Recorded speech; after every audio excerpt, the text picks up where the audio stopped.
Thanks for joining us. 1 hour. That's all it took for a Brown County jury to convict Richard Sotka of intentionally killing his girlfriend and her friend in January of last year. In total, the 12-member jury that is unanimously found the 49-year-old guilty of 8 charges, including those 2 counts of first-degree intentional homicide. The case began when 58-year-old Rhonda Sigelski and 53-year-old Paula O'Connor were found dead inside a duplex on LK Lane in Green Bay.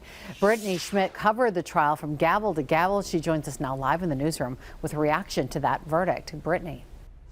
Kimmy and Bill, emotional verdicts today in the courtroom as several family members and friends of the victims wiped away tears as they learned the fate of the man now convicted of taking the lives of their loved ones. During closing arguments, both sides honed in on the main issue of this trial: intent.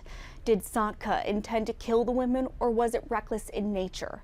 Sotka said himself he, quote, snapped when he committed the crimes and lost control. But the defense argued it doesn't mean he formed intent. However, the prosecution argues the brutality and wounds each woman suffered shows he knew what he was doing and his actions demonstrate intent to kill. This morning, the judge agreed to let the jury consider a lesser charge of first-degree reckless homicide, a conviction that carries up to 60 years in prison instead of an automatic life sentence. But the jury didn't get that far, determining he had intent after 60 minutes of deliberations.